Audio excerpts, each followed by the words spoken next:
Les gars, faut que je vous parle. Déjà, bonjour, j'espère que vous allez bien. La lumière, le reflet de mes lunettes, insupportable. Je m'en excuse, mais si j'enlève mes lunettes, je ne vois rien. En ce moment, j'ai commencé la série Game of Thrones. Oui, je sais, je suis en retard. Il n'est jamais trop tard, comme on dit. Donc, je suis déjà à la saison 2. J'ai presque fini. Là, je suis au dernier épisode de la saison 2. En fait, le truc qui me saoule dans cette série, c'est qu'il y a beaucoup de blabla.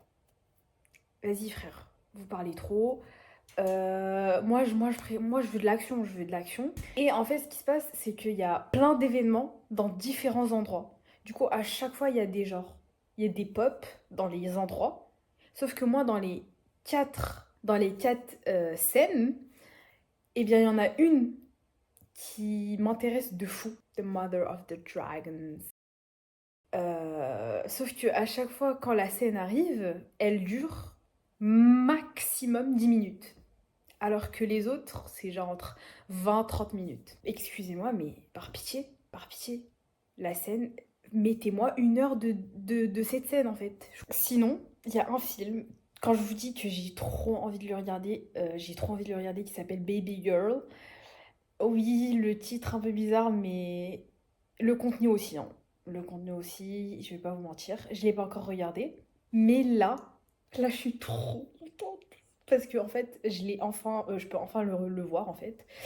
Quand je vous dis tous les jours, ça fait 2 semaines que tous les jours, je check pour voir si je peux le voir ou pas. Et là, je viens de regarder et je peux enfin le regarder, genre. Enfin. Enfin, vous vous doutez bien que je vais couper la caméra et que je vais me regarder ce film. Je suis trop heureuse là. Vous voyez là, vous voyez quand les... D'ailleurs, il y a un autre film que j'ai regardé il y a un mois qui s'appelle Anora. Si vous l'avez pas regardé, je vous conseille fortement de le regarder, incroyable. C'est un film qui parle d'une prostituée qui va rencontrer un jeune mec d'un père archi riche. Et ok, là,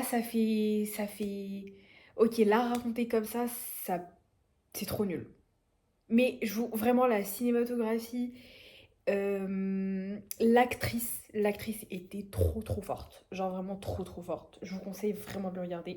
Anora, Baby Girl, je l'ai pas encore regardé du coup, donc je peux pas vous dire. J'ai regardé aussi, quel film? J'ai regardé Wicked avec Ariana Grande.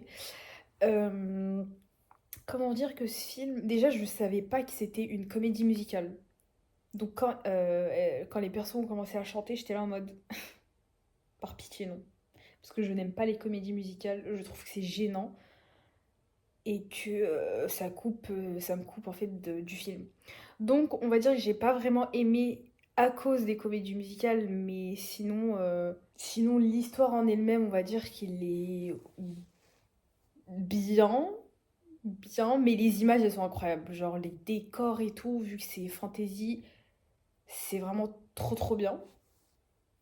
Donc là on est dans la fantasy. Oui, en ce moment, comme je vous ai dit dans la vidéo précédente, je consomme des films et des trucs à donf. À donf. Donc je vais cesser de blablater et je vais aller me regarder mon petit film Baby Girl que ça fait 2 semaines que j'attends.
regardé du coup le film Baby Girl. Les gars, ce film c'est vraiment une singerie. Genre vraiment c'est une singerie. Tout le long du film j'étais en mode no way, genre no way. C'est fou. Ok, l'acteur était incroyablement beau. L'actrice est extrêmement forte. Je suis désolée, mais comment c'est possible d'incarner ce personnage, sachant que elle a, je sais pas, je crois elle doit avoir 50 ans. Enfin, l'actrice incroyable. Franchement, le film incroyable, même s'il y a beaucoup de scènes. Voilà. Comme vous avez vu, j'ai aussi acheté un livre, Never Let Me Go. Alors, comment vous dire que pour l'instant, je ne comprends pas encore l'histoire. Je suis à la page 30. Ce que je comprends, c'est que voilà, c'est un groupe de potes qui se remémorent des souvenirs de jeunesse. Pour l'instant, rien de spécial, rien de ouf. Je ne me suis attachée encore à aucun des personnages. C'est plutôt neutre, mais j'aime bien lire, c'est assez simple à lire, etc. Donc on verra la suite, je vous ferai des updates. J'ai continué à réviser pour mon examen, que là j'ai fait une pause de pas mal, une longue pause. Donc là je vais reprendre. Le truc c'est que en fait j'ai l'impression que quand je pose ma caméra comme ça, déjà je suis de base une personne qui parle énormément avec elle-même. Et du coup là quand je pose la caméra, je suis là en mode mais qu'est-ce que je vais dire? Alors qu'en fait j'ai plein de trucs à dire, c'est juste que je m'abstiens à ne pas les dire. Ou juste ça ne sort pas directement. Et quand je coupe la caméra, je suis là en mode mais j'aurais dû parler de ce sujet, j'aurais dû dire ça, mais bref. Anyways, ça viendra avec le temps.